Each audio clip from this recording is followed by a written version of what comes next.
So there's an absolutely bizarre Reddit post about someone being lured. The person says they were in a combat ring in a player-owned house, then went to corp with someone, died to corp, and the person got all of their stuff. It sounds pretty odd, but also it sounds heavily related to a patched bug that ML Goody made a video about recently. So, someone reaches out to me in a tip-off and says, hey, I saw this Reddit post and found a way to recreate the bug. Obviously, it has to do with a player-owned house combat ring and the corporeal beast. Before I explain, let's test if it's still in game. I just tested it, and as of July 25th, it is still in the game. So, I'll explain. 2 players go into a house. One damages the other in the combat ring. But if a player leaves a player-owned house, their hit points are restored. However, if a player loses hit points before entering the player-owned house, let's say they lost 10 hit points out of 60, so now they're at 50 hit points. When they then leave the player-owned house, their hit points are reset to 50, not 60, the amount that they had when they entered the player-owned house. So, if a player has less than full hit points, let's say by getting hit by a goblin, then enters a player-owned house, then gets damaged by another player in the combat ring, then leaves the player-owned house, the damage done to the player in the player-owned house is restored. But what type of damage was last dealt to them? Player damage, not the NPC goblin damage. So, what next? Just go to corp and die? This person says no, it gets way more complicated. After the damaged player goes anywhere non-PvP and dies, the game still treats it as an NPC death. However, at corp, the stomp mechanic done by corp for whatever reason does not seem to count as NPC damage, or at least doesn't replace the player damage.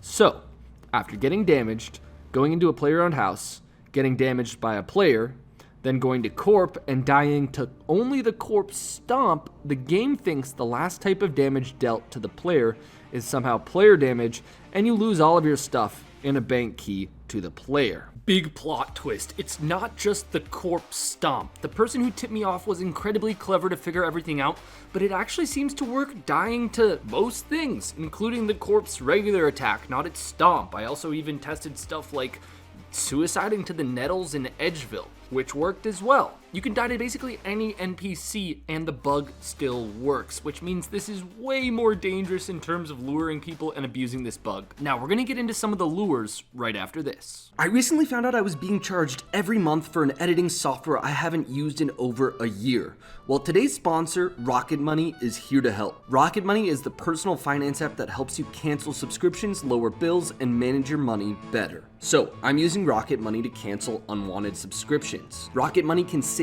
and securely identify reoccurring charges and cancel unwanted subscriptions for you. You can even cancel from within the app with just a couple taps. This is super compelling to me because I do not like calling to cancel and being put on hold for 30 minutes with customer service. I'm also using Rocket Money to lower my bills.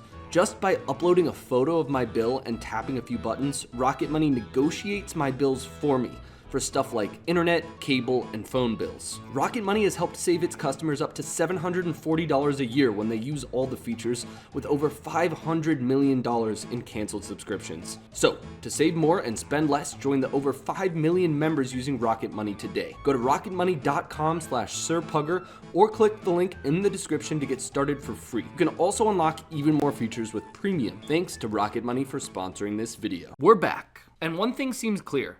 Jagex has not been able to patch all the ways this bug could happen, and if I had to guess, there are probably a few other ways to accomplish this bug. So, you need to be ready for the potential lures. And don't worry, I have seen a lot of lures, so let's walk through how I'd probably try to lure you with a bug like this in the hopes that you'll be less curious about being lured and therefore get lured less. So, someone fell for a lure related to this bug. You might think that that's silly, and you wouldn't. But the lure I've come up with, I think you might fall for, or at least I definitely would. Let's start with the basics. What makes a good lure?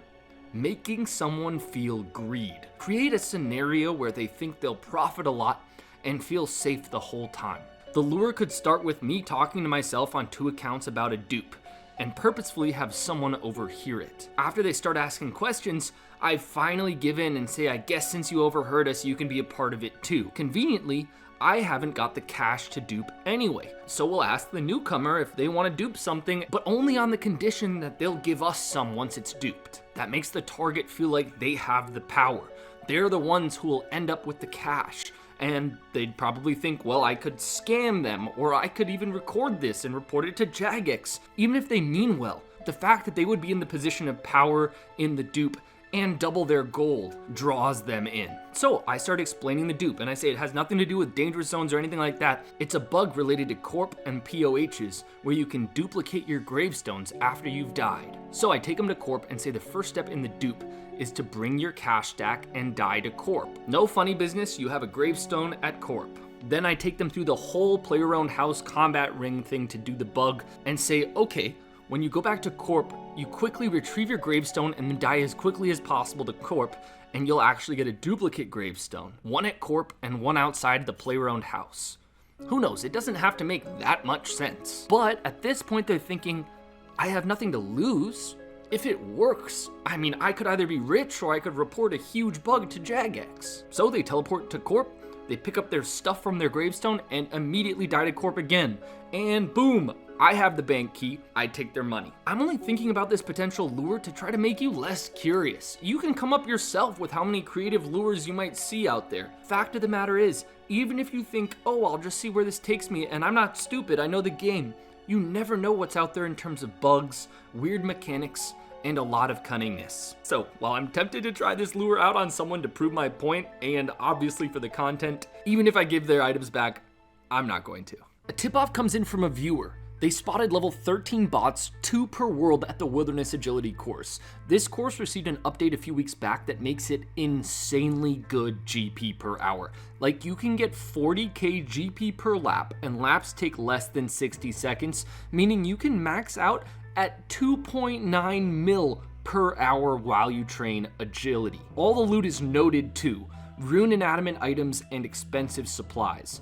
Not only that, but to max out GP per hour, you can't log out or leave the area, meaning you're rewarded for staying longer in one continuous session, which means bots can't just quickly bank and not risk anything every time they get a certain amount of loot.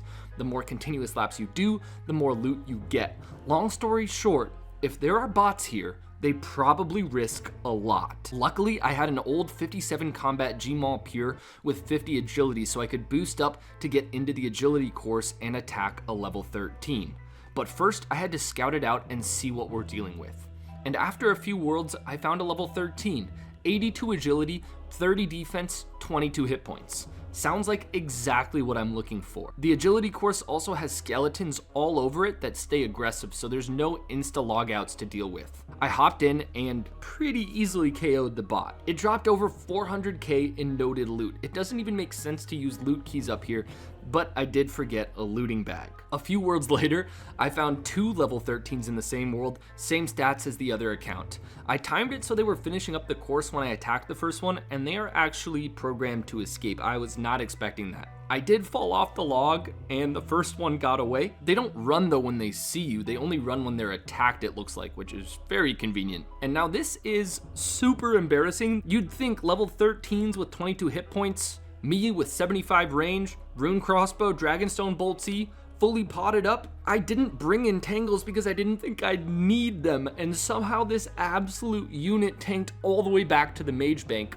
Lesson learned, bring freezes. So I re-geared and headed back. The real question is, what's the trigger point for these bots to bank? It's higher than 450k clearly, since I already got that amount from one.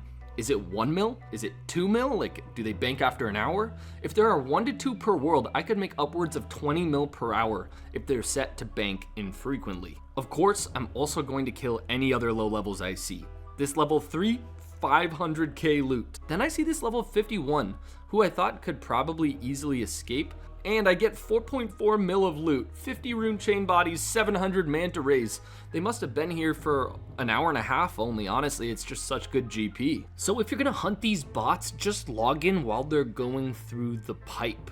Then they don't even try to escape, and the kill is pretty trivial.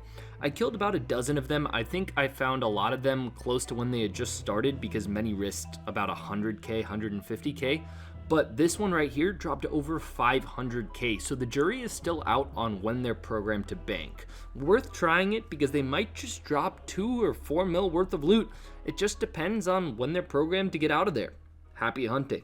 Tip comes in about fever spiders. Honestly, I don't think I've ever killed one of these. They're on Brain Death Island in the brewery basement. Not an area I frequent, but there's a significant number of bots here in full obsidian, also with surprisingly high total levels, almost 1200 total level. So why are these bots farming level 44s in the middle of nowhere? Back on May 8th, the drop table was expanded to include some OP GP per hour, frequent water battle staff drops, and rune item drops. But the monster is only level 44 and only requires 42 Slayer to kill. It was like an insane 1 to 1.5 mil GP per hour after the buff, and it only took 2 weeks for Jagex to replace the rune drops with adamant. Although right now, they still have a 1 in 6 chance to drop Quorums, which are 4k each. And at max efficiency, it's still 680k GP per hour here, but probably closer to 300 to 500k for these bots. Whenever a new activity is added to the game, if it's profitable, a bot farm pops up. Moonlight antelopes are no different. They do require 91 hunter to hunt, and they're in the basement of the Hunter Guild. It's pretty good GP per hour, over 800k. That's because the byproducts of hunting these cave antelopes are pretty useful. Most of these bots have over 99 hunter, and I only found around 7 of them. Maybe most of the farm was banned recently. They're all pretty low level in the 30s to 40s combat, with a decent fletching level to fletch the antelope horns into bolts. Watch out for price crashes if this bot farm expands.